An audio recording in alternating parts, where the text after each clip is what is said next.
Јас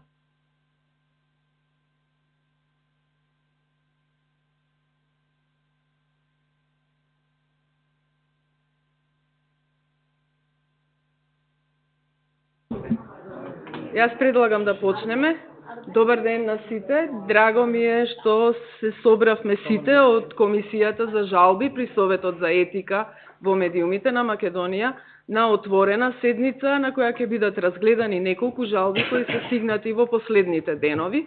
И драго ми е што во публиката имаме млади слушатели од средни училишта и од факултет, сега тука ќе дојдат, кои може да ја следат оваа отворена седница и да постават прашања за се што ги интересира за состојбите во медиумите и за медиумската саморегулација. Ги поздравувам и сите што го гледаат преносот од оваа јавна седница. Ова е една од ретките прилики, бидејќи Комисијата за жалби при СЕМ одржува барем еднаш месечно седница, некогаш по потреба, доколку има повеќе жалби и 2 пати, но најчесто се одвиваат во просториите на Советот, само неколку пати во годината, 2-3 пати имаме отворени седници во Скопје и во другите градови. Ја поканувам председателката на Управниот одбор Леонора Каличи да го поздрави овој настан во рамки на неделата на медиумска писменост. Ти благодарам, Милјана. Почитувани ученици, студентите ќе дојдат, сите присутни, мене ми е драго што се обраќам во овој многу важен настан за нас.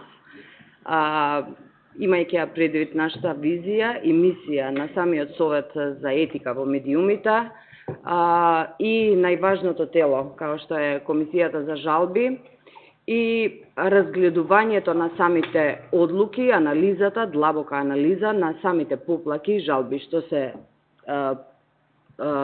поднесени во самата Комисија за жалби, тоа е вид на некоја медиумска едукација која што е многу битна во овој период, како да кажеме во овој тренд на станите како што се движат во современиот свет. Имаме многу информации кои што поготово младите ги добиваат од социјалните мрежи. Во овој дел треба да обраќаме многу внимание во тоа, да бидат, како да кажам, тие проверени со факти, објективни и да бидат селектирани сите информации кои што ги добивате секојдневно, поготово кога знаеме дека според статистиките на Комисијата за жалби, повеќето од жалбите, поплаките во 2023 година се однесуваат на онлайн медиумите и прекршување на првиот член на Кодексот на новинарите. Тука гледаме дека имаме потреба за повеќе активност во ова област, во медиумска едукација и да се едуцираме не само вие, но сите ние, и новинарите, и медиумите, и институциите, и сите заедно да се бориме за некоја демократско општество, заради тоа што ова е наша мисија, не е само наша професија. Ви благодарам. Јас го поканувам председателот на Комисијата за жалби, Мирче Адамчевски, кој е новинар истовремено со децении искуство, како и повеќето членови на Комисијата, да објасни за нашите слушатели во кратки црти што значи медиумската саморегулација и како изгледа редовната работа на Комисијата за жалби. Мирче, повели.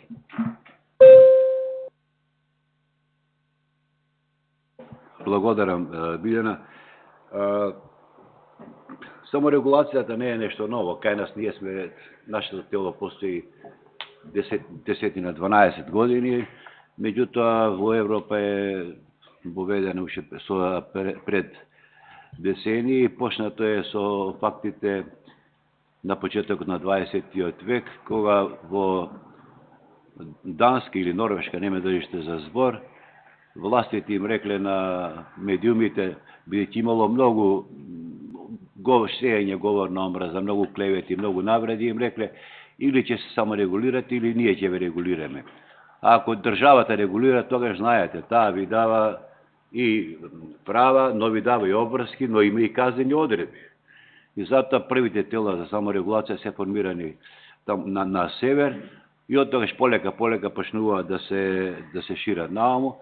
И во 2011 година се собра на иницијатива на Македонскиот институт за медиуми и Сдруженијето на новинари на Македонија се направи еден собир и беше речено дека ќе треба да се работи на уведување за саморегулација медиумска и во Македонија.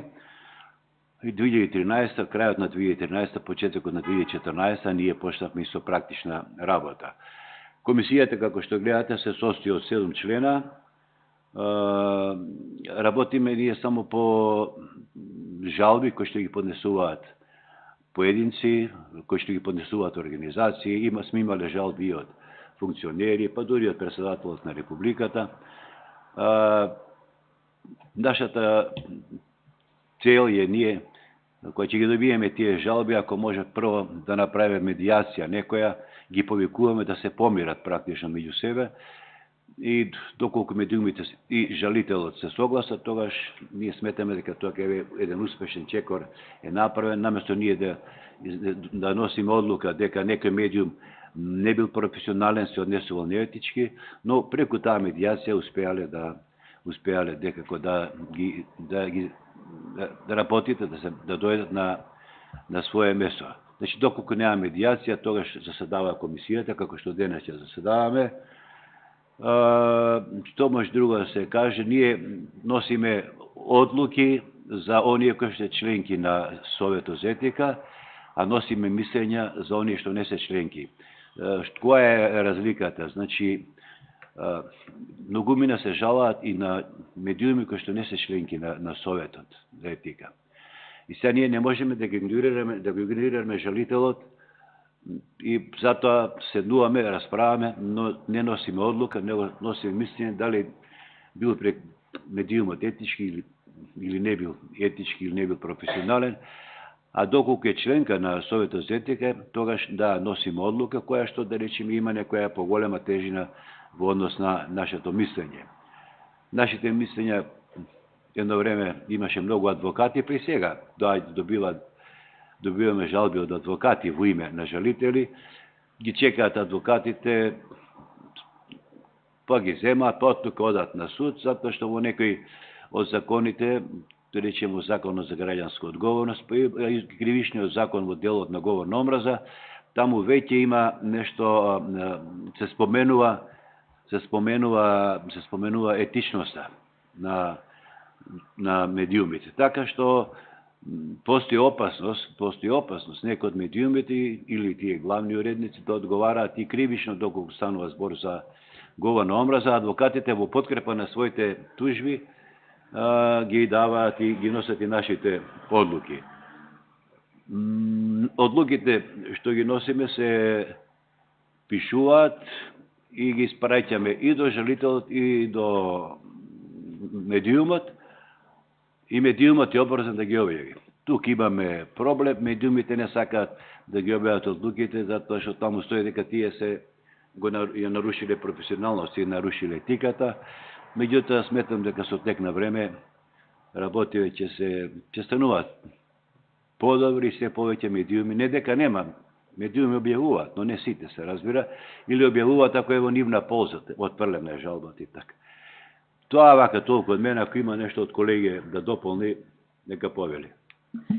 Јас сакам само да ја искористам оваа прилика пред нашите посетители овде на оваа отворена седница на Комисијата за жалби, да кажам дека во рамките на еден проект на кој работи Советот за етика, се вика Media Councils in Digital Age, имаме задача и формиравме така наречена мрежа на медиатори. Тоа е една група од засега 15-тина, претежно новинари, но има и граѓански активисти во таа мрежа. Тоа се доброволци кои сакаат да помогнат во процесот на медијација за во иднина таа мала бројка на решени предмети, решени жалби со медијација, доколку е можно, малце да се зголеми.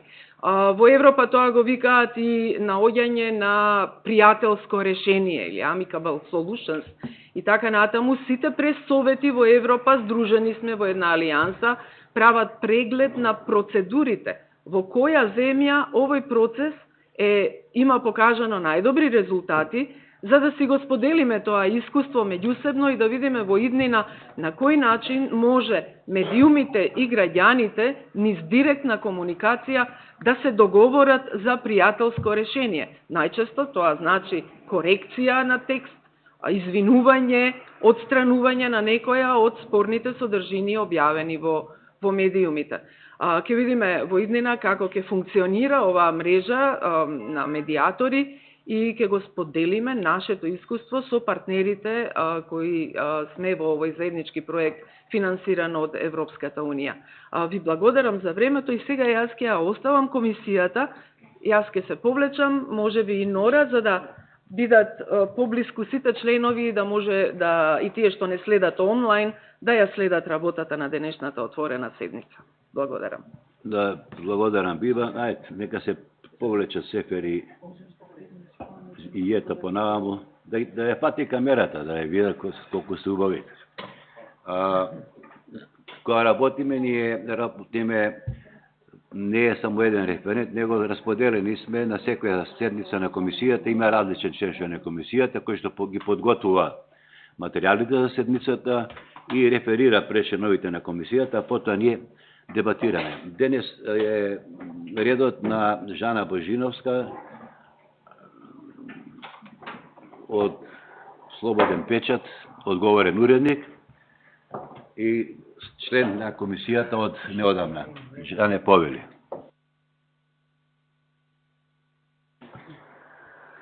Добро, добар ден и од мене. Благодарам, Мирча. Вие исцрпивте се што има да се каже од општиот дел, да речам, и сега ми е задоволство што ми се погоди да реферирам за овие случаи пред млади колеги. За оваа седница имавме 4 жалби поднесено. Едната жалба е отфрлена од жалителот, се повлече, значи ни остана 3.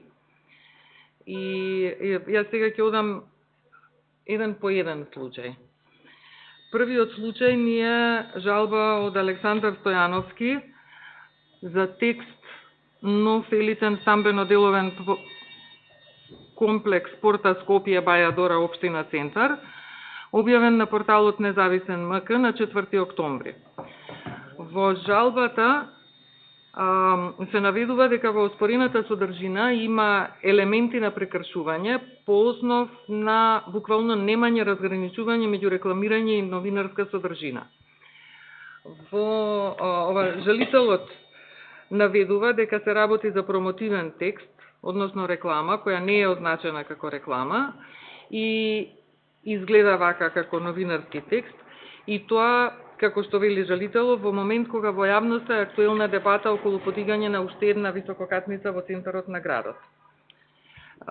И точно текстот беше објавен како текст, без да се наведе дека е комерцијален текст или комерцијална објава, или платена објава, како и да е.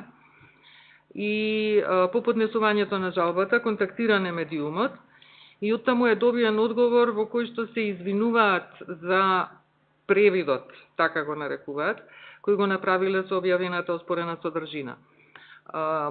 Исто така во одговорот од медиумот стои дека извршиле корекција во текстот, односно на објавата, бидејќи уште пред да добијат известување од комисијата и барање за одговор за добиена жалба, самите увиделе дека е потребно текстот да се означи дека е комерцијална содржина или комерцијален текст.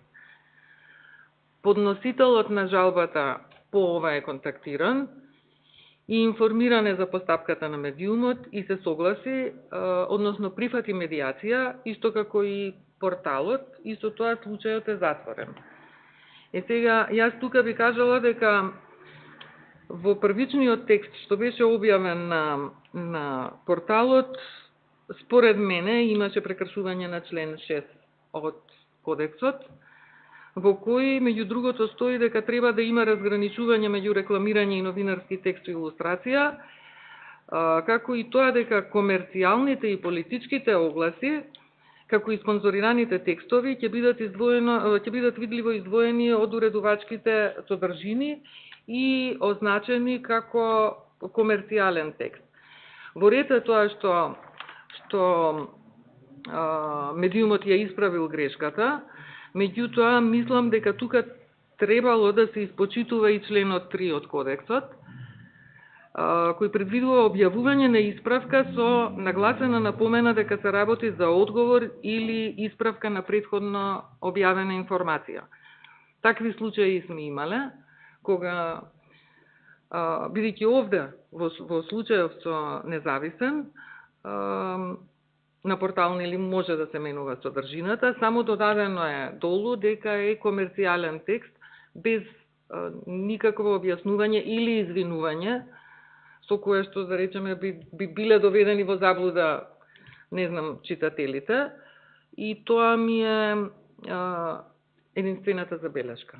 Мислам дека требало да напоменат дека има исправка на текстот заради тоа и тоа.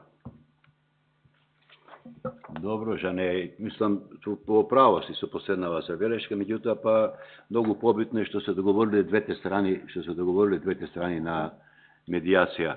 Јас еве отварам дебата, повелете колеги. Да кажем не за овој конкретен случај кој што е решен со медијација, и тоа е добро, меѓутоа тој жалителот се жалил на еден портал. Тоа не е еден портал во прашање. Оно што е особено проблематично во тој тип на објави е што тие се јавуваат во ек на една жестока јавна реакција во случајот за градењето на зградата Карши Изгейт, огромна зграда, тука се отвара прашањето нели за инфраструктура и така натаму. Тоа е, мислам, константно тема во јавноста. Во тој момент компанијата излегува со комерцијален текст. И тој текст создава кластер на агрегаторот, значи има некои 12 објави со идентичен наслов, тоа е идентичен текст во кој што се фали компанијата што ете решила тоа ругло да го подобри, значи иде контра, односно свесно оди кон тоа да го смени јавното мислење, да ја запре дебатата. Во случајов, како што тие самите од независен, нив им се протнало, не напишале комерцијален текст, меѓутоа не им се протнало само ним, а има портали кои што јас го видов тоа, нели, пред да ни кажете дека е решено со медијација, кои што тоа дека е тоа промо или пиар текст, точно се гледа дека го ставаат само затоа што ептен мора да некој не им каже, па тоа се едни мали коткички во десен агол доле или во лев агол кои што речиси невидливи се. Што сакам да кажам, овде овој тренд на платена манипулација, односно платено влијание на јавното мислење е сериозен проблем и генерално во светот е недозволиво тој тип на платена содржина да оди како новинарски текст. Еден медиум тоа не смее да си дозволи, а уште помалку да напише дека е пиар, ама ептен ако мора, ако го фатат. Така што мислам дека тоа треба да се освести кај нас, бидејќи тоа е тоа не е политичка, тоа е нели економска пропаганда, меѓутоа многу лошо зборува за новинарството и за медиумите како платеници, кои што ќе направат се. Ако јавноста се буни на социјалните мрежи, ние ќе ја затрпаме со комерцијални објави, кои што ќе мислат, ете, тука сега видите добри новинари, добри медиуми пишуваат како компанијата малте не треба да ја кажеме фала оти тоа го направила. Мислам, небитно, јас не заземам страна, само мислам дека требаше да се разбира дека и компанијата треба да биде прашана, ако има јавен интерес и ако има дебата, она треба да го има својот став, но не вака да се подметнува, и тоа е класична манипулација на јавното мислење и тоа е сериозен проблем.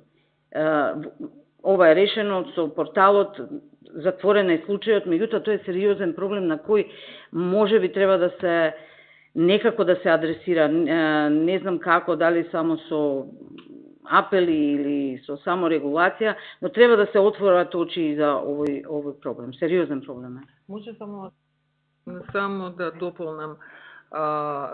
Кога зборуваш, Тамара, за овој текст, ако зборуваме конкретно, ја не сум сигурна дека тоа беше платена содржина. Не беше тоа платен комерцијален оглас, комерцијален текст, бидејќи го добија како соопштение сите медиуми до еден. Не е платен текст. Не е платен комерцијален текст. Како? Зашто пишуваат дека е платен? Не пишуваат комерцијален текст. А значи не дека е платен. Ајде, повели, Снежана. Да, јас сакам да се надоврзам и на ова Тамара што го кажа, а и прашањето на Жана дали е платен текстот. Истата дилема имав јас, бидејќи да беше обично соопштение, оградено и означено како соопштение или значи платен текст е друго. Да. Може да било соопштение, може би. Ние имаме една пракса на медиумите, сме ја констатирале повеќе пати со комисијата, соопштенијата од различни извори, и од комерцијални, ама и од политички партии, да ги пренесуваат без никаква критичка дистанца. Забележа во содржината на текстот, наликува на соопштение, не наликува дека новинарот го напишал, меѓутоа не вели не од Адора, туку велот од Адора. Значи има некоја новинарска опремено како новинарска има новинарска интервенција, меѓутоа таа го залажува читателот, затоа што етно не е означено, ама внатре во формулациите стои велот од Адора. И сега се поставува прашање, нели? Зборуваме сега не за конкретниот текст, зборуваме за праксата на медиумите да ги пренесуваат голо соопштенијата. И ни се случило во различни ситуации да имаме и посериозни прекршувања како говор на омраза и да се оправдуваат медиумите дека соопштенија, дека не треба да интервенираат. Значи, тоа мене ме изненадува, особено во контекст на пренесување на говор на омраза, каде улогата им е да го разобличуваат, да реагираат и така натаму. Во овој случај, добро, целта на регулацијата е, всушност, да медиумот ја свати грешката и да се коригира, и со оглед на тоа дека реагирале инстантно и ја коригирале грешката, но се согласувам, Тамара, дека треба да се укаже, може би разговарале на некој следните седмици за општите прашања кои што се појавуваат во содржините, дека треба да реагираме и на поинаков начин, ама и да им се укаже и во жалбата дека означувањето на ваквите текстови мора да биде јасно, видливо и така.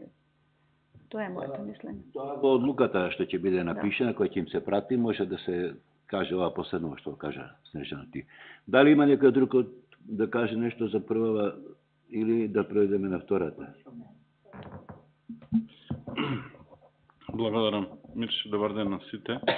Значи, проблемот кој што ние денеска го дискутираме е многу битен, иако ние сме политичко општество. Секогаш тука во земјата во овие 35 години се зборувало за влијанието на политиката, на политичките партии врз уредувачката политика, но не само во последно време, тоа во континуитет се случувало, медиумската заедница многу малку го третирала, обрнала внимание на овој проблем. Јас ќе ви набројам не само за присутните, туку може би за тие што не следат, а може би тоа ќе биде некаква точка за покренување на темата во јавна дебата. Ќе набројам 6 сектори кои што во медиумските содржини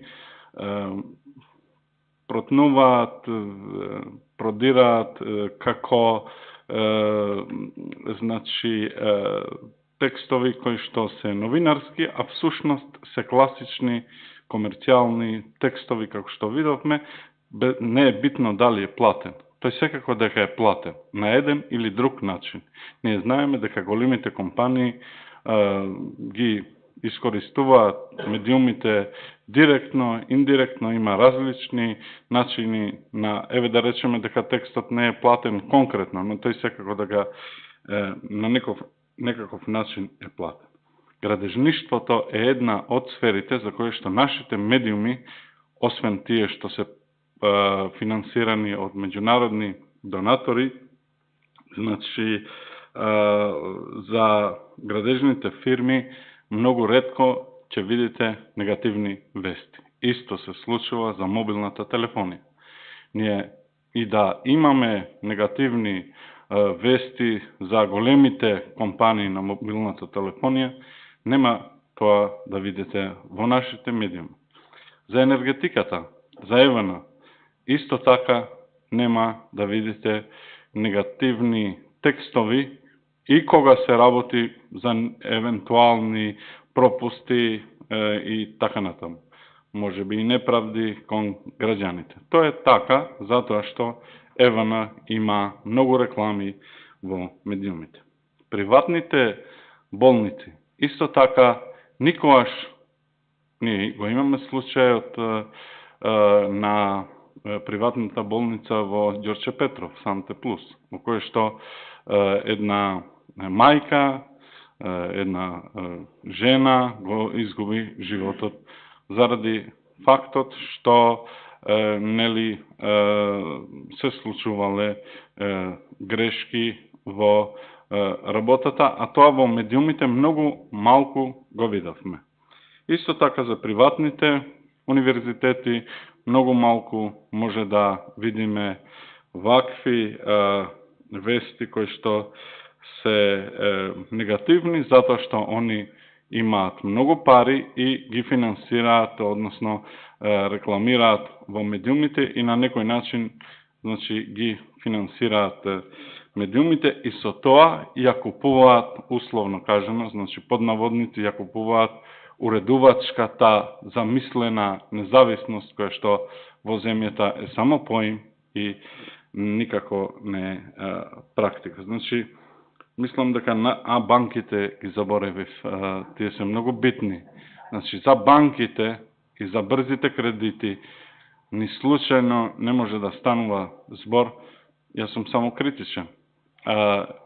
Значи, бидејќи сите ние во животот правиме некакви компромиси, бидејќи не сме ни Шведска, ни некоја друга европска земја, како што истакна Тамара, дека таму се разграничува точно што е новинарство, а што е маркетинг.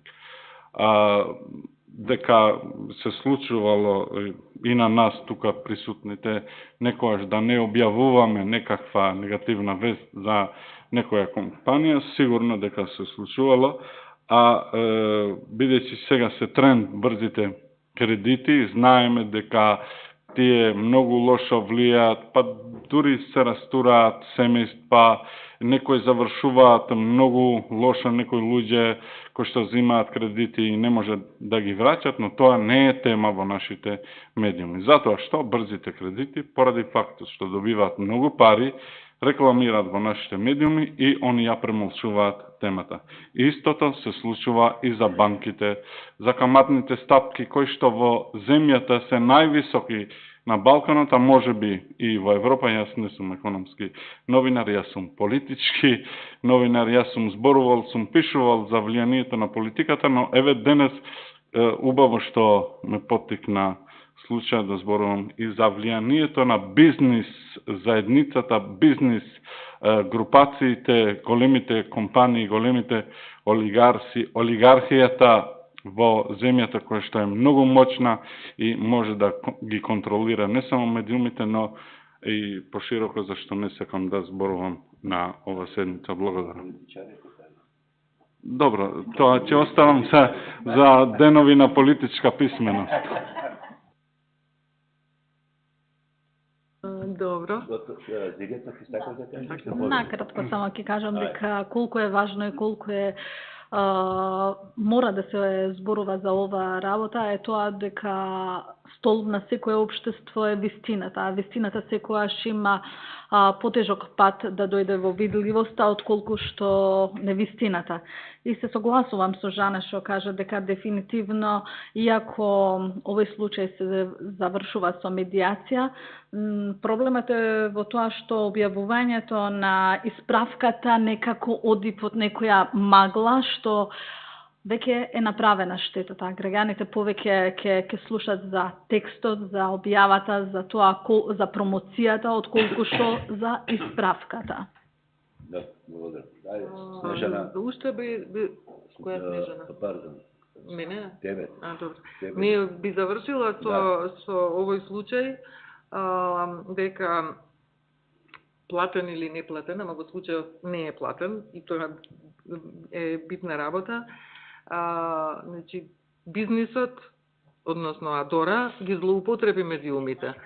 Не само овој за кој што зборуваме, туку сите медиуми, и тоа не суптилно, туку буквално отворено ги злоупотреби сите медиуми. Со тоа би завршила за овој случај. Ајде, одеме на втората повели. Втората жалба е од Деспина Ковачевска за текст што е објавен на 3 октомври на порталот News24 Live. Под наслов Сител го откри целото име и презиме на возачот кој го управувал камионот. И овој текст се однесува на сообраќајната несреќа што се случи истиот ден на патот Прилеп-Битола, во која загинаа 3 лица. Дилемата на жалителот, како што стои во жалбата, е дали е од јавен интерес да се објави името на возачот што го возел камионот. И во текстот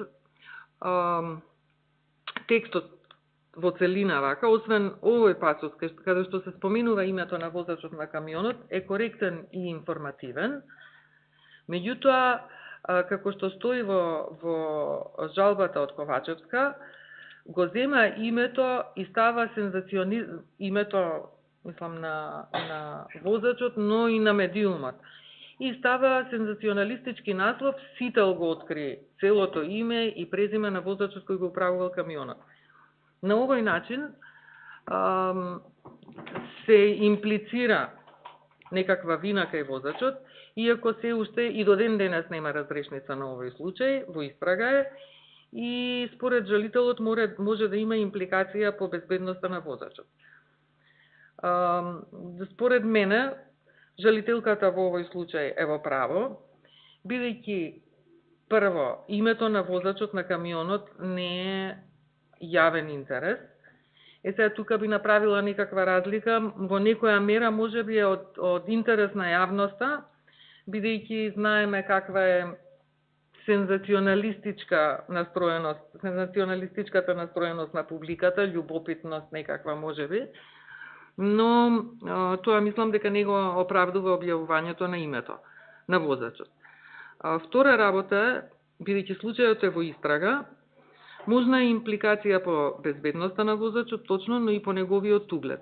Што доколку во истрагата се утврди дека возачот на камионот не бил виновен. Тоа е друго прашање. Трета работа, чекај, нека седнат.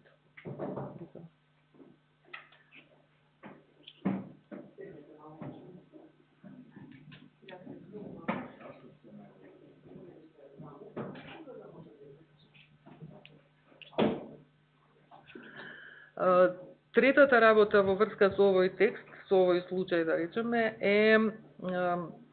мене ми се отвори една дилема, дали порталот News24 Live во насловот го споменува Сител намерно, за да се амнестира од некаков сензационализам, или може би го критикува Сител дека го објавил името на возачот. И тука, за насловот, не сум сигурна која од овие две работи во прашање. За жал од порталот до сега не е стигнат одговор и објаснување, иако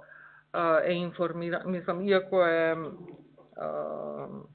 направен обид од комисијата и колку што знам нема валидна мејл адреса за да се обратиме. News24 Live. Билјана, така мислам.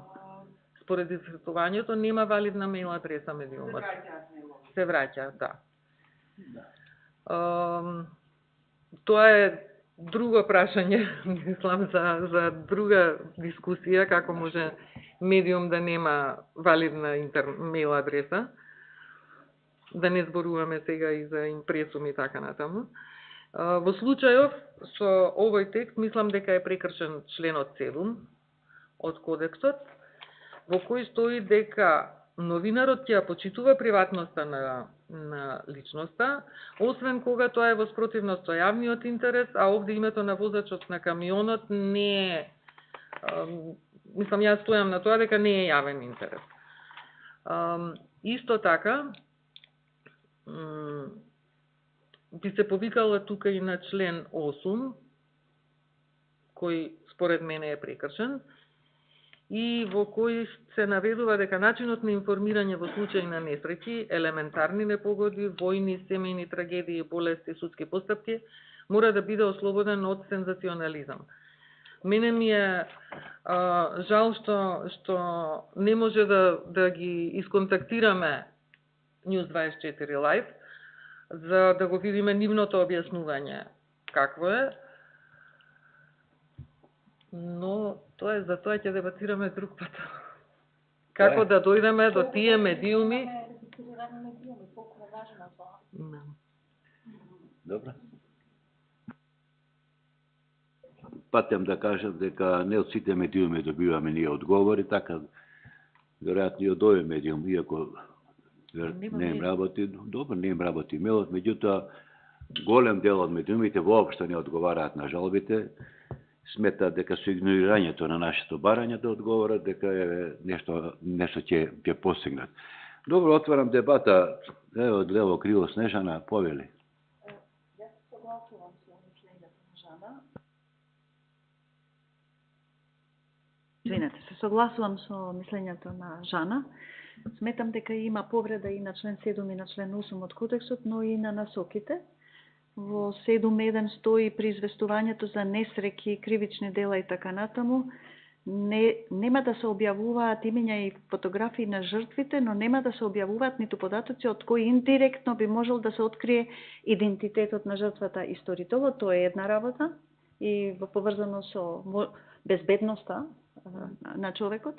А второто е 8.8 член од насоките, точка од насоките, во известувањето за истражни и судски постапки, онлайн медиумите ќе се повикуваат на информации од официјални, истражни, правосудни институции, а името на човекот не е наведено во извештајот на МВР претпоставува, без сензационалистички пристап во информирањето. Значи, за мене е јасен прекршокот.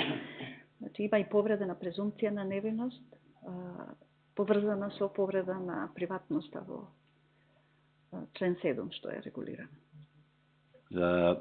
Кажам, веројатно не кажавме, значи, ние не работиме со закони, ние работиме со кодексот на новинари и плюс 2021 година направивме насоки за етички известувања на онлайн медиумите. Ова од причина што 80, како што беше кажано пред, 80% од жалбите што ги добиваме се однесуваат на онлайн медиуми.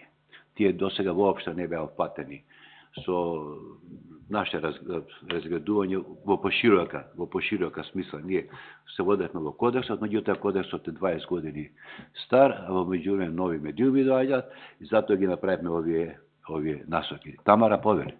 Благодарам. Апсолутно немам дилеми, дека нема презумпција на невиност, дека е сензационалистички. Меѓутоа, оно што сакам да додадам на оваа тема, настрана бројките од кодексот и така натаму, да зборуваме како луѓе.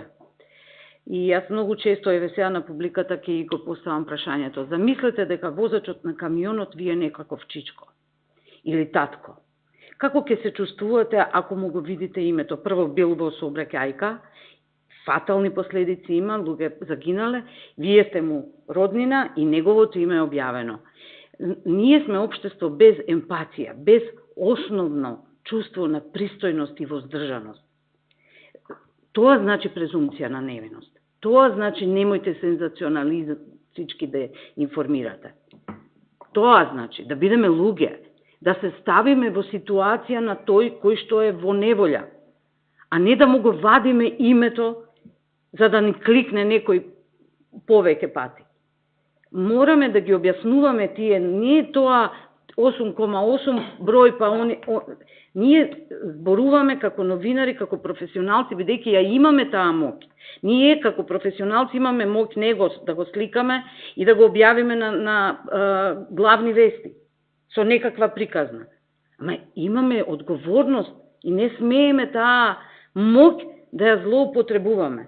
Во случајов, ова не е медиум, јас мислам дека ние му правиме, како да ga комплимент, медиум кој што нема мейл адреса, кој што нема контакт.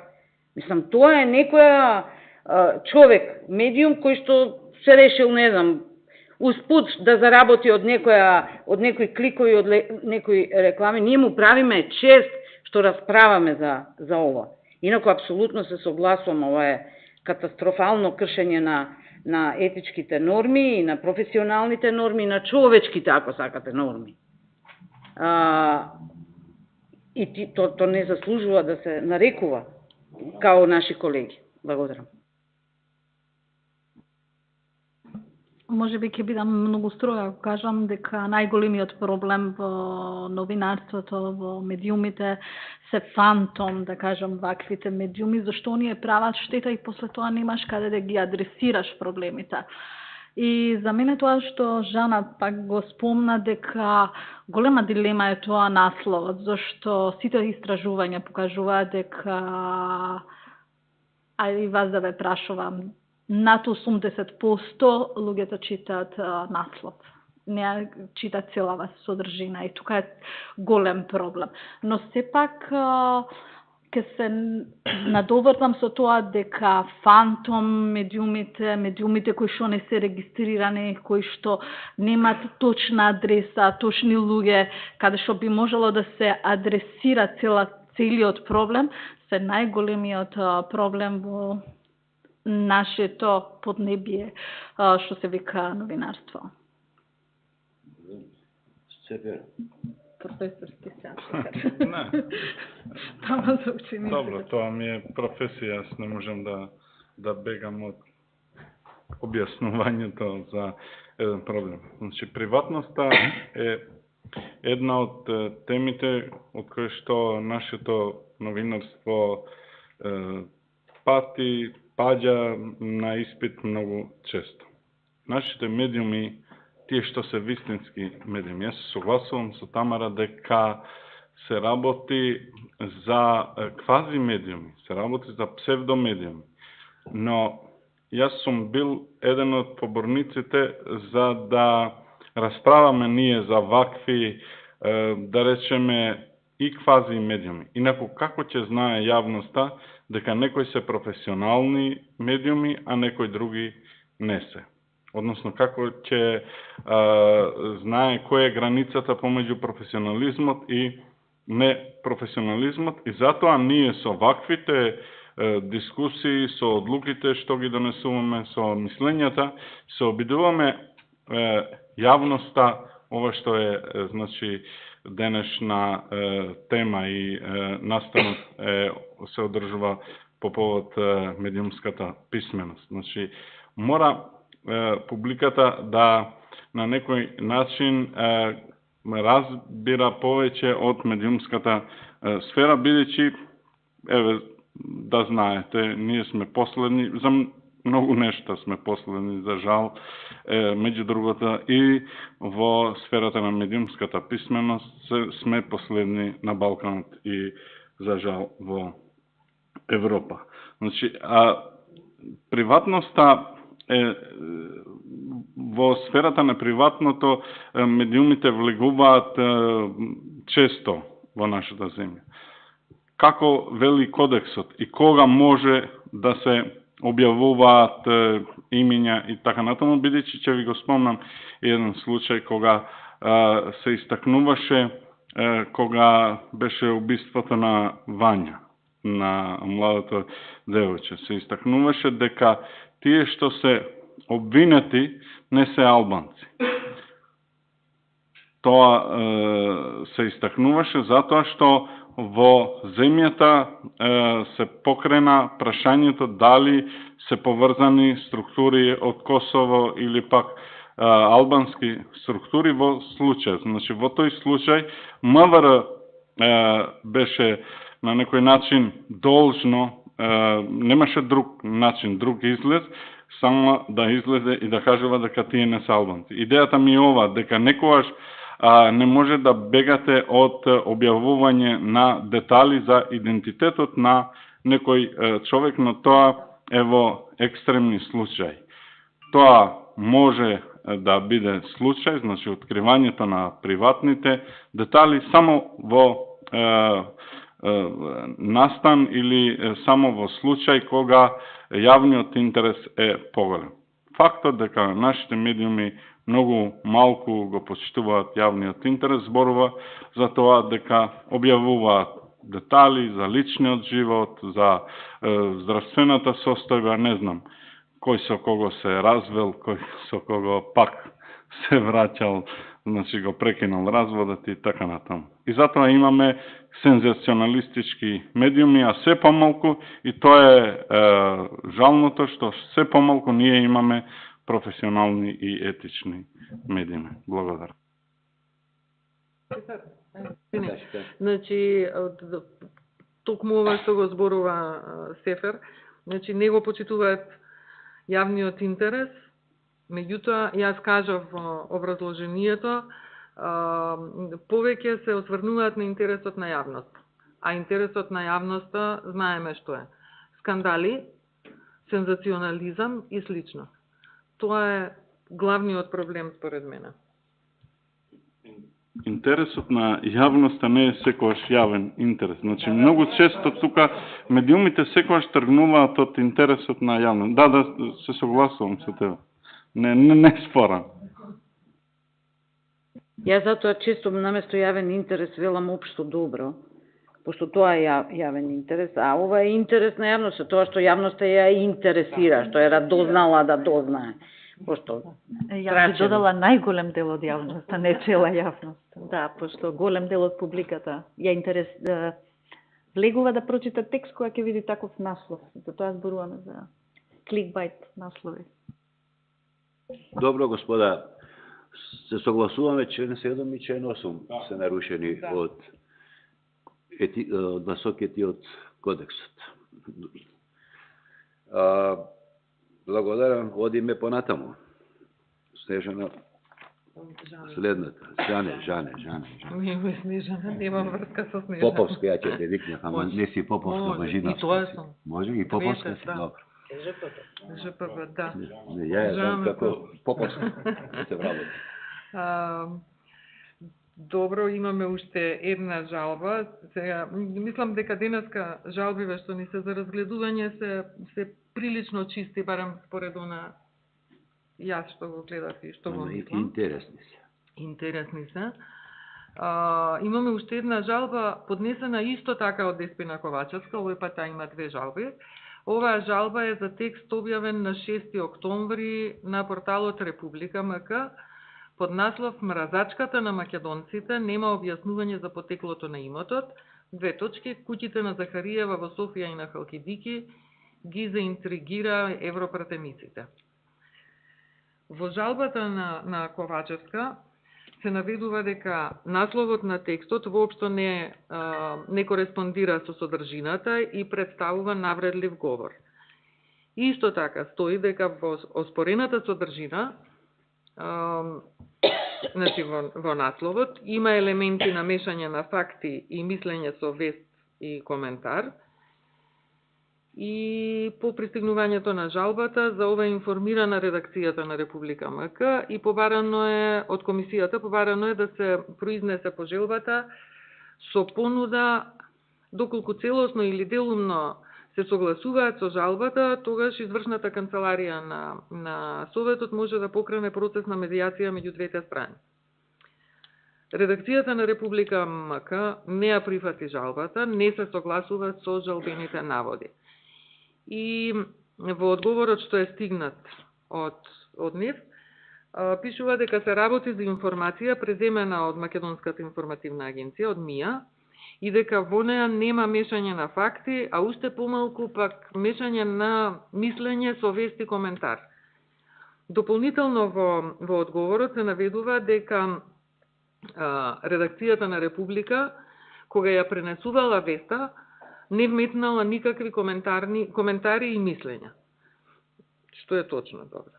Што се однесува пак до насловот на веста, зашто е и поднесена жалбата од Ковачевска, објаснувањето од Република е дека насловот кореспондира со објавениот текст и е дел од самиот текст, а во истиот нема навредлив говор. Меѓутоа, тука се фаќаат, да речам, Република на вториот дел од насловот, куќите на Захариева во Софија и така натаму. И во одговорот од Република се цитира дел од текстот, дека кај европратениците интерес привлекол фактот што нема објаснување за потеклото на средствата за изградба на недвижностите, кои се изградени во периодот кога Захариева беше бугарска министерка за надворешни од 2017 до 2021 година. Што не е спорно. Во однос на првиот дел од насловот, пак, во одговорот на редакцијата, стои дека тие сметаат оти нема никаков навредлив говор, бидејќи, според објаснувањето, се работи за политичарка од Бугарија, која има негативен став кон македонскиот јазик, македонската нација, македонската држава, а доказ за тоа биле низа изјави на Захариева, додека била министерка за надворешни работи. И редакцијата заклучува дека не може да навредите некого доколку го истакнете неговиот став. Точно е, се работи за текст кој е целосно од збор до збор преземен од Мија и со коректно цитирање на изворот. Во текстот стои дека текстот е земен од Мија. Текстот го побарав, се уште стои во архивата на Мија и објавен е на 6. октомври под наслов "Куќите на Захариева во Софија и на Халкидики ги заинтригира европратениците". Значи, оригиналниот наслов е без оној првиот дел "Мразачката на македонците", што го има кај Република. Содржината на текстот воопшто не е спорна.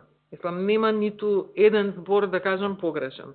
Напротив, текстот е информативен и нема никакво мешање на вест и коментар, ниту пак со еден збор е спомената или навестена поврзаноста на Захариева со низиниот став за македонците. Во првиот дел од насловот, спорниот дел, што е испоред жалителката, мислам, јас немам дилема дека не е направена разлика меѓу вест и коментар, како што е предвидено во членот 13 од кодексот. Во него буквално стои онлайн медиумите јасно ќе ги одвојуваат и означат коментарите од другите новинарски содржини. Освен овој член, според мене не е испочитуван ни членот 15, дека новинарот треба да ја негува културата на говорот и етиката, што во случајов со оваа една реченица или 3 збора го покажува тоа. И исто така би го споменала и членот 10, дека новинарот нема свесно да создава ниту преработува информации што ги загрозуваат човековите права или слободи, нема да говори со јазикот на омразата. Тој дел ми е вака, да. Значи, Република не се согласува со жалбата, ја отфрли медијацијата и овој текст на Република, според мене, мислам, насловот како што е вака ставен, нема никакво објаснување за професионално новинарство, освен кликбейт наслов. Во случајов не е најважната работа каков е ставот на Захариева за македонците. Така да, јас мислам дека овие три членови се прекршени и немам оправдување за нивното објаснување. и отфрлање на жалбата. Интересен предмет имаме, јас не се согласувам, мислам, со ова одлуката на почнавме десно криво, лево криво, па сега центар. Јас не се согласувам со одлуката на, мислам, со оценката на Жане, дека се нарушени членови 13, 10 и 15. Мислам дека во случајов се работи за вредносен суд. Не се работи за навреда мразачката. Како го пише во насловот. Сега, од тука може да произлезе дека кога веќе го ставам мразачката, дека во насловот се мешаат коментарот и во насловот има коментар место вест. Така да содржината јас ја видов многу коректна, бидејќи е пренесена од агенцијата, там воопшто нема нарушување на член 13, нема нарушување на член 15, нема нарушување на член 10 во самиот текст. Значи спорен е само насловот. Бидејќи насловот е само спорен, јас уште еднаш баш размислев долго што и како и сметам дека станува збор повеќе за вредносен суд отколку за некаква навреда. Тоа е мојот став. Повелете, дискутирајте. Се извинувам некој ако имаше да се објаснувањето е не може да навредите некого доколку го истакнете неговиот став. Значи не е само вредносниот, тоа е смислено е. Ова е мојот став. Добро, да. Ова е смислено од Република, мислам, не е туку така. Смислено, ставено. дали е навреда или е вредносен суд. Според мене е навреда. Добре. Ние не знаеме дали е Захариева мразачка на македонците. Може тие ставови што ги истакнува се. Ако те наречам те мразачка, дека ме мразиш, не значи дека сум те навредил. Така? Не може ја ќе те навредам. Не, ние не знаеме прво дали Захариева е мразачка на македонците. Може би тие изјави што ги дава, еве да речеме, се чисто политички додека е на функција. Па тоа важат, тие изјави што ги дава, може би потикнуваат таков однос. Добро, да повелиме другите, смешам. Пак од лево крило? Добро, професорот ќе заокружи на крај. Ние се комунисти, секогаш од лево крило. За мене сега во контекст на оваа жалба побитен е поширокиот социополитички контекст. Ние веќе подолго време во диалогот, да речам, во спорот со дипломатскиот на некој начин спор со нашиот сосед, една од точките за кои често се разговара е употреба на говор на омраза и во двете земји. И имаше повеќе инциденти такви. Сеќавате на изјавата на еден подмладок од подмладокот на ВМРО-ДПМНЕ, која би ја квалификувала како Зоки Иванов го сменија од Мија за...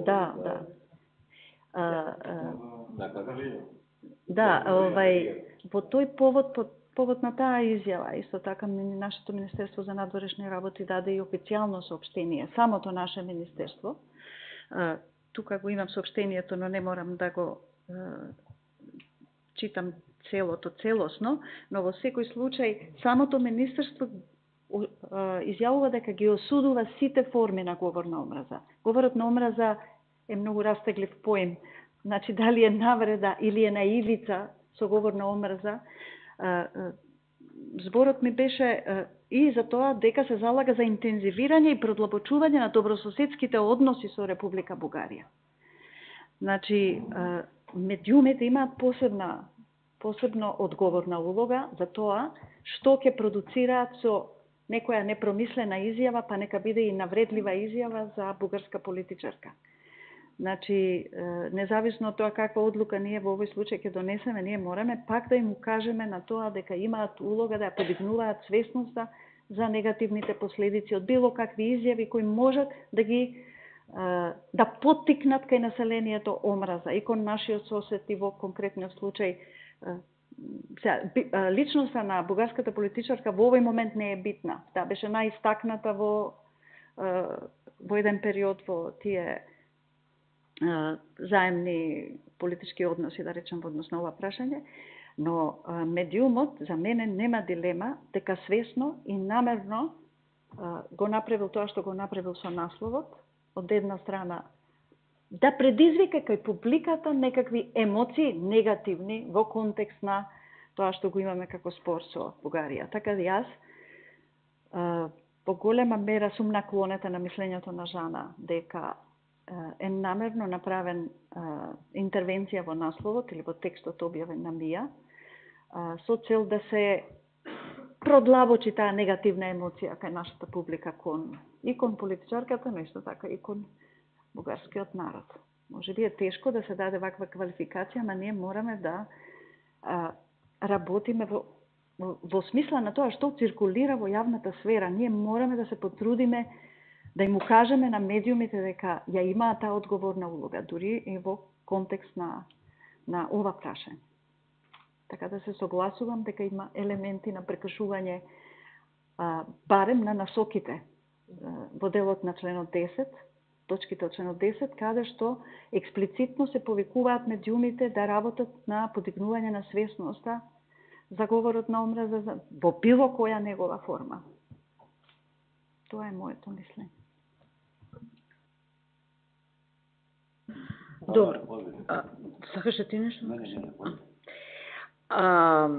Јас се согласувам дека има мешање на мислење и нели вредносен суди и ова. Јас сум воздржана кога станува збор за говор на омраза, иако да, секоја изјава која поттикнува или изразува омраза е говор на омраза. Затоа мислам дека треба да бидеме многу внимателни со тие формулации и тоа е мислам дека е тоа најтешката всушност, најтешкиот прекршок што еден медиум, иако јас се согласувам и со ова што Снежана го зборува, така да јас сега сум противречна сама на себе. Јас ќе се воздржам од пресудување дали е навредлив, меѓутоа дека е свесно интервенирано во насловот, е свесно, при тоа многу неуко и дилетантски. Тоа е малку инфантилно, како што ги вика грците нашиот јужен сосед, за да не го изговорат името. Тоа е некоја одмазда, од еден прилично инфантилно ниво, као еве она што не мрази нас, сега не ја фатија за корупција. Од прилика тоа е пораката што сака да ја пренесе медиумот и е навистина незрело. А за жал, во нашите медиуми не работат стално само зрели луѓе. Очигледно, негативната селекција си го прави своето и имаме наслови такви какви што имаме. Јас би се осврнала токму на ова и ета што го загатна пред малку, а тоа е инструментализирање на насловите. Значи, вие го пренесувате комплетно текстот таков каков што е, меѓутоа, коментарот, навредата, врамувањето го правите во насловот. И имате такви апсурдни ситуации, каде што тоа што го пишува во насловот, нигде го нема во текстот. И во случајот, во текстот, нема референца на тоа дека она има некакви ставови кон македонците. Тотално е ирелевантно. Така што, јас се согласувам дека е прекршен членот 13, дека коментар со мешање со презентиран како некаков наод и така натаму, би била воздржана околу формулацијата говор на омраза, дека е навредлив говор, дека е врамување во навредлива конотација, да, ама говор на омраза ми е прежестока. Иако, апсолутно, треба да бидат одговорни и треба да бидеме свесни што правиме, бидејќи на ваква инфантилна провокација добиваме еднакво инфантилна реакција од другата страна и всушност двете земји сме заробени сега и орото го водат такви инфантилни умови, кои што, сега кој кого повеќе ќе навреди, ама да не се досетат другите. Мислам, навистина срамно и не заслужува, не знам, Бог знае каква експликација, меѓутоа сепак не би потегнала најтешкото оружје да кажам дека е говор на омраза. Кратко само ќе кажам дека зрелоста на еден медиум се покажува во моментот кога оние знаат да покажуваат да се умерени и да известуваат умерено, посебно кога се работи за чувствителни работи. За мене дефинитивно член 13 е прекршен тука, зашто дефинитивно има разлика меѓу фактите и мислењата. Можеби јас имам некое сосема поинакво мислење, но јавноста мораме јавноста е таа која што ќе одреди што е вистината и што не е вистината. Дали е мразачка или не е мразачка. Стефан. Значи, овој случај со Захариева, мислам дека е јасна слика во кој дередже нашето новинарство, нашето значи медиумско продуцирање, односно медиумскиот систем, поголемиот дел од медиумите. Тоа што сакав да истакнам дека медиумите многу често кога известуваат за другиот и во нашата земја известуваат со предрасуди и стереотипи. Тоа се случува и кон албанците, и кон ромите, и кон власите, турците, исто така се случува и бидејќи можеби заради јазичните бариери не можете да ги следите, се случува и во дел од албанските медиуми за македонскиот народ. Конкретно за случајот, значи, зошто ние сме дојдени до ова ситуација? Јас не ги окривувам медиумите зошто ние немаме прогрес во евроинтеграциите, во сферата на интеретничките односи, зашто немаме порелаксирани односи помеѓу тие што живеат тука, но голема одговорност секако дека имаат. Новинарите секако дека имаат одговорност зошто односите со соседите и односите помеѓу народите не се такви какви што се. За жал, според мене, на многу незавидно ниво. Значи, јас би сакал да имаме многу подобри односи и со Бугарија, и со Албанија, и со сите соседни земји, а би сакал да имаме и многу подобри интеретнички односи. Околу членот значи 10. Мислам дека се согласувам со Тамара дека ние сме многу слободни, бидејќи нашето општество е такво какво што е, да секоја содржина, вест која што има индикации за омраза или пак за навредување, да ја сместиме во графата говор на омраза. Да беше, например, бугарската политичарка или представничката на бугарскиот национализам Екатерина Захариева и така натаму, може би бил членот 10. А квалификацијата мразачката Захариева, се согласувам и со Жане, бидејќи еве како што гледате, ние често дискутираме. Ова е една од дискусиите кои што ги имаме некојаш и за еден случај многу пошироко дебатираме, бидејќи дилемите постојат. Значи не можеме ние со нож да пресечеме што е што. Се согласувам и со Снежана. Да, зашто имаме две. Тука едната е Жана, другата е Жане. Со Жане дека ова е конотација, значи води кон продлабочување на омразата во случајот врз идентитет национален или пак државен идентитет со кој што ние имаме спор. Знаејќи го и актуелниот контекст, но и историските аспекти на односите. Но не сум сигурен, односно во моментот не сум за членот 10. Секако дека сум за членот 15. Заради мнозинството би се приклучил и кон членот 13, бидејќи се работи за еден збор, за еден, како што рече Мирче, вредносен суд, но дека членот 15 е прекршен, во тоа сум сигурен.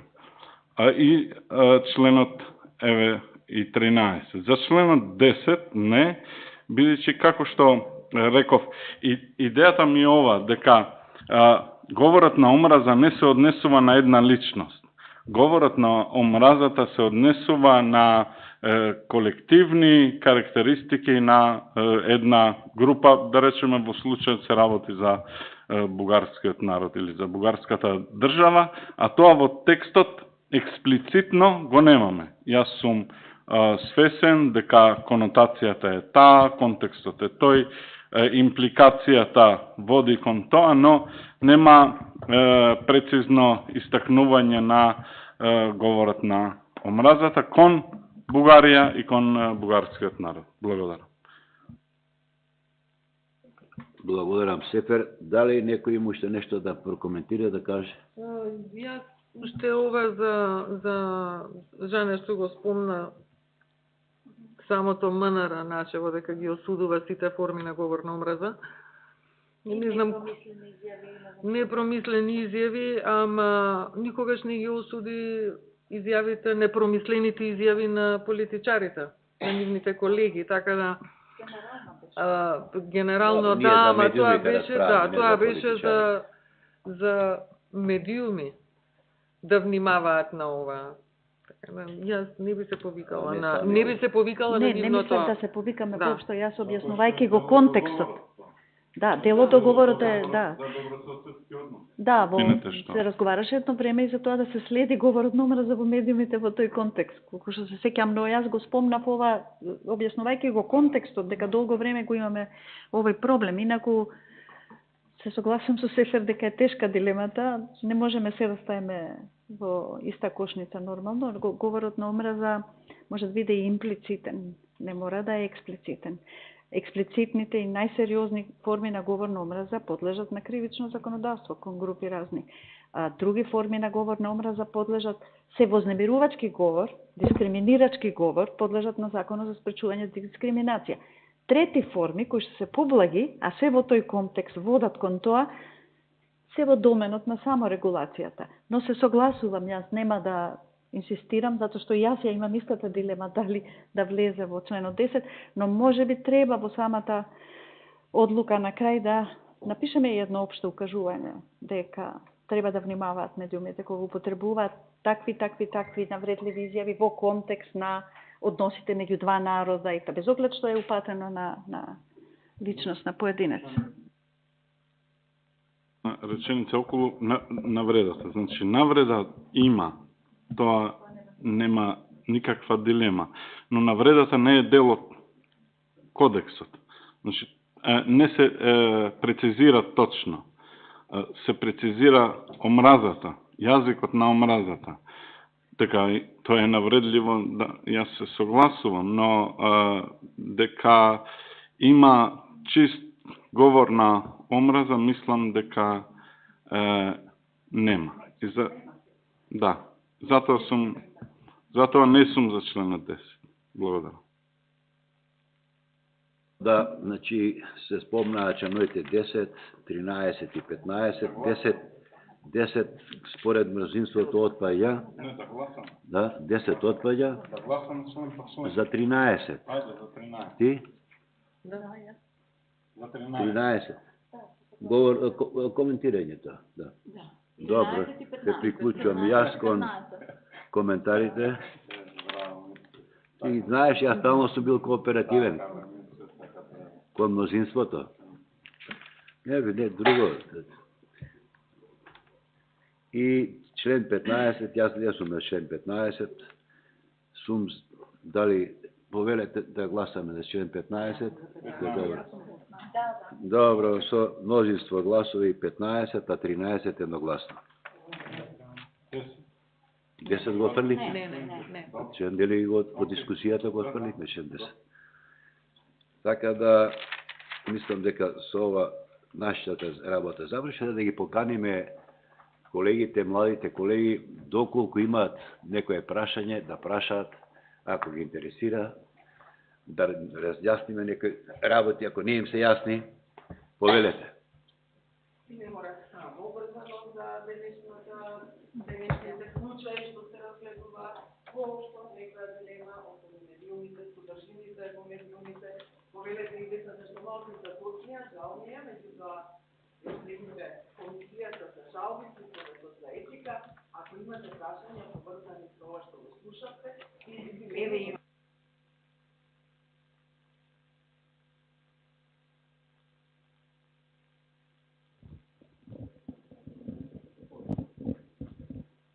Па, рековте дека во нашата држава медиумската писменост е навистина ниска и се за тоа, што мислите дека е причината за оваа ниско ниво на медиумска писменост и што мислите дека треба да се направи за да се качи јавната свесност за ова?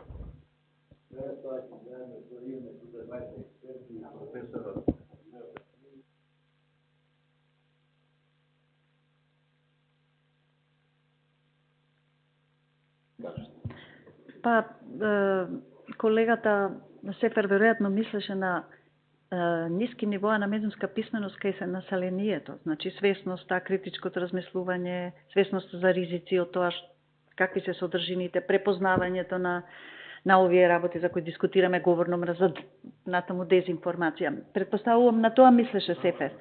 А инаку како земја, во поглед на тоа што правиме за медиумската писменост, ние спаѓаме од 32 европски земји кои што се анализирани во една голема студија, спаѓаме во земјите со среден ризик.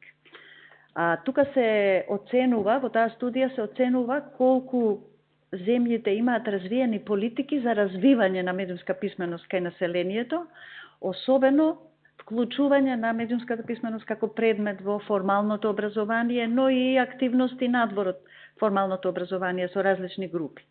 И до сега има доста направено кај нас во тој поглед, но тоа е бавен процес. Многу е бавен. Еве само што почна завчера имаше конференција Македонскиот институт медиуми кој во рамки на еден проект работи заедно со Бирото за развојно образование на воведување на сите нивоа на образование на содржини врзани со медиумската писменост, не само за посебен предмет.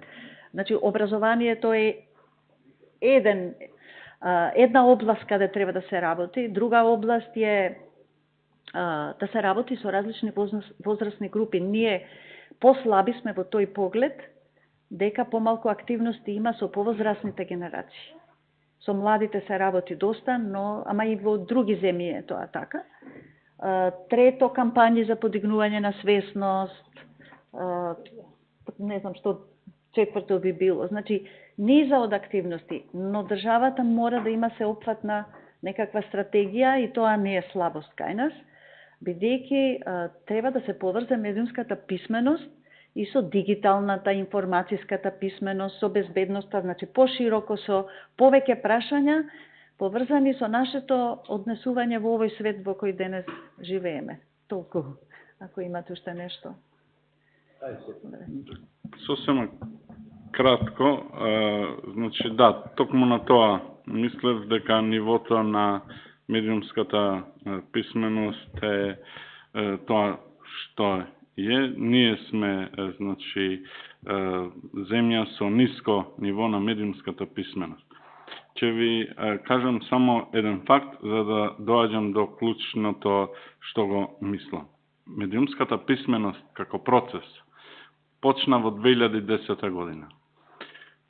Ги поминавме сите училишта, направивме прирачник, за не се сеќавам, може би, на прирачникот за медиумска писменост, кој што денес, како се чита, е многу едноставен, бидејќи тогаш ние зборувавме за, не знам, виртуелен идентитет, за реален идентитет и така натаму, бидејќи не беше развиена технологијата како што е денес. Но, моментот кој требаше да се спроведе во образованието, немаше политичка волја. Значи, за да има медиумска писмена нација, медиумски писмени граѓани, мора да има политичка волја. Сега, прашањето е вие сте помлади, прашањето е дали политичарите сакаат писмени граѓани или пак сакаат граѓани кои што ќе бидат пасивни и кои што ќе ги манипулираат на овие или на другите избори. Значи на овие или на оние избори, зборам на различни избори. Идејата ми е ова дека за жал во земјата, бидејќи јас сум критичен за многу нешта во државата, многу малку има политичка волја не за да имаме медиумска писменост, туку да имаме и новинарство кое што е насочено корективно, аналитички, критички, истражувачки кон политичарите, особено тие кои што се на власт. Бидејќи секоја политичка партија, секоја власт сака да има медиуми кои што на некој начин ќе придонесат за подобрување на имиджот на таа политика. Кога ќе имаме ние граѓани кои што ќе бидат активни и аналитички, како што рече Жане, и критички ќе ги следат медиумите, тогаш ние имаме активна јавност. Не само што имаме активна, туку ќе имаме и реактивна јавност која што ќе реагира на, не знам, неправдите, тоа што го прави политиката или пак тоа што не го прави. Секако дека ова е двонасочен процес.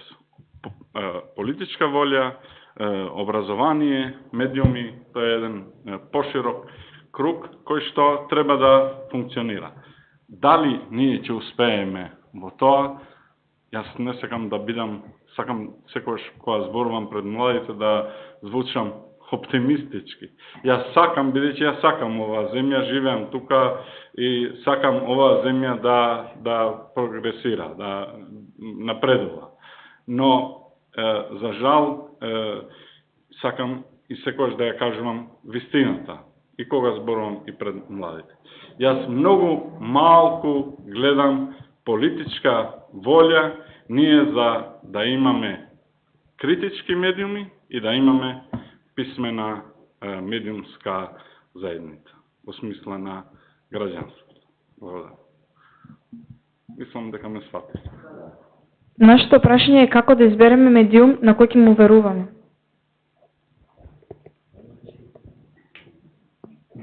Па, не би требало да е многу комплицирано, всушност. И не би требало, по мене не би требало само од еден медиум да се информирате. Ако прочитате некаде, треба да ја проверите, ако малку, прво треба да се прашате себе си во врска со таа содржина. Значи да се посомневате. И потоа да се обидете да проверите и кај други медиуми. Веројатно имате некои сознанија од вашето обкружување за тоа кои медиуми се сметаат овде кредибилни, професионални, па да проверите како тој медиум ја пренел веста. Значи нема друго решение освен да проверувате, да истражувате. Сега зависи од содржината на веста, нели? Зависи за што станува збор. Ако станува збор за теории на заговор, ќе побарате научни факти за нешто, нели, во сфера на здравието. Зависи за која област зборуваме. Ако е обична вест од нашето обкружување, мислам дека лесно може да се провери тоа. Тамара, ти шо? Мислам, да, од прилика така, проактивно. Немојте да бидете само пасивни приматели на информацијата. Проверувајте информацијата, сомневајте се во неа, гледајте, не знам, следете дали некој медиум е, да речеме за некој медиум има лоши оценки. Гледаност и доверба не е исто. Имајте го тоа на ум. Многу често одредени медиуми се доста читани или гледани или така натаму, меѓутоа не може се да им верувате. Па морате да проверите кај оние што може би помалку се гледани, ама се кредибилни. Кредибилитетот на медиумите е многу ретка зверка и само морам да кажам нешто. Знаете, ова што ние го правиме, меѓу другото, ова ние денеска вие што го сведочите, е еден од начините на кој што новинарската заедница и медиумската заедница се обидува да го адресира проблемот. Дали знаете некоја професија која така зборува за себе? Сте виделе вие лекарска комора вака да расправа за грешки при лечење? Сте виделе, не знам, архитекти, адвокати, било кој? Единствено новинарската професија е вибрантна. Единствено новинарската професија се себе испитува и се себе критикува. Немојте да го заборавите тоа, така што да, медиумите ве манипулираат и сакаат да ве манипулираат, сакаат да ве навлечат да ги читате и така натаму, меѓутоа во новинарството како професија има и една доблесна димензија која не смееме да ја подцениме. И ова што ние го правиме, без оглед што некои не ни одговараат, па не смеваат, па ова, па она, ги боли. Не, мислам дефинитивно, бидејќи ние сме израз на желбата на професијата да се себе испита, да се стави на проценка. И тоа значи дека се уште во медиумите што вас ви се сервираат како локални медиуми, постои желба да бидат подобри. И само дајте им шанса. Дајте им шанса на тие што се квалитетни, на сметка на нив да отпаднат оние што не се. Толку имам да кажам. Извинете, само да додадам нешто, што многу е важно, стално го забораваме. Вие по истражувањата што ги имаме, најчесто младите се информираат од социјалните мрежи. На социјалните мрежи нивната карактеристика е на џидот, на фидот, нон-стоп да ви доаѓаат нови информации. И заклучено е дека публиката многу малку чита. Добива само парченца информации, фрагменти. Тоа избегнувајте го, бидејќи трагајте по знаење. Трудете се да читате и да стекнете што повеќе знаење за некоја област. Без тоа не можете да препознаете што е точно, што не е точно. Значи, тоа многу пати се покажа кога беше со ковидот, со вирусот. Така, кога не можеш да си писмен ако немаш знаење за некоја работа. Избегнувајте што повеќе тоа скролање. Гледате да одберете текстови кои ќе ги прочитате целосно, а не парченца информации. Толку. Друг да постави некој прашање, коментар? Повелете. Ви благодарам. Јас би сакала само да се заблагодарам за вашата покана. Билјана ни испрати покана да присуствуваме на оваа седница, отворена седница. Ние сме во многу голема комуникација прво со неа, значи, и со сите други институции кои што се врзани со медиумска писменост, доаѓаме од гимназијата Јосип Брз Тито. Особено сакам да потврдам она кое што го кажавте, дека да потврдам од наша страна, дека ние веќе формираме многу голем број на училишта, формираме медиумски клубови во нашите училишта и од тука тргнуваме, иако бавно, како што кажавте, оди се движат нештата, меѓутоа одат напред, така што голема благодарност до сите можни институции кои што не повикуваат да присуствуваме на вакви нешта. Може би сме во мал број, меѓутоа интерно, нормално дека е сега 3 месеци, па затоа не можеме да присуствуваме во целост, но ги поддржуваме секогаш нештата и одиме во насока на тоа да ги едуцираме малку повеќе учениците. И се согласувам со тоа дека навистина треба и за малку пошироката публика, да има поголема едукација, па дури и за оние повозрастните. Јас имам, секогаш им велам и на моите ученици, кога имаме работилници, одете дома на баба и на дедо, покажете им што не треба да кликнат да отворат, а што треба да прочитаат, доколку не знаат, сега, тука сме малку, меѓутоа сепак, можеме да направиме нешто, тргнувајќи од нас самите. Ви благодарам многу за можноста да присуствуваме на ваква отворена седница. Навистина беше интересно. Благодарам на убавите зборови. Се надевам дека и виднина ќе соработуваме. Ја само една-две реченици околу таа довербата. Да ви кажам, значи, довербата во медиум ќе ја стекнете со текот на времето. Не може доверба да се стекне за месец, 2, 3, дури и за година. Ти треба да поминат 2, 3, 4, 5 години, па сето да се сталожи кај вас, па да го профилтрирате и на крај ќе видите дека сепак има медиуми во кои што може да верувате. Особено ова што го кажа Тамара, едно е гледаност, друго е ова довербата. Ако ги земете анализите што ги прави, еве агенцијава прави анализи еднаш мислам годишно на гледање и на доверба, прочитајте ги, ќе видите големи телевизии, што се сите од Канал 5 или други, трети, да не ги набројувам, имаат голема гледаност, меѓутоа довербата кај други телевизии кои што се помалку гледани, довербата кон нив е многу поголема. Така што бидете трпеливи, почекайте да помине време и ќе стекнете довербата, ќе најдете медиумите на кои што треба да им доверувате. Ако нема други луѓе што би сакале нешто да кажат, тогаш ја затварам оваа јавна седница. Благодарам на присуството и се гледаме до некој нареден пат. Јас исто така ви благодарам на сите што дојдовте и благодарам на членовите на Комисијата за жалби при Советот за етика за ваквото јасно објаснување пред нашите гости и пред оние што не следат онлайн на случаите што денеска се разгледуваа.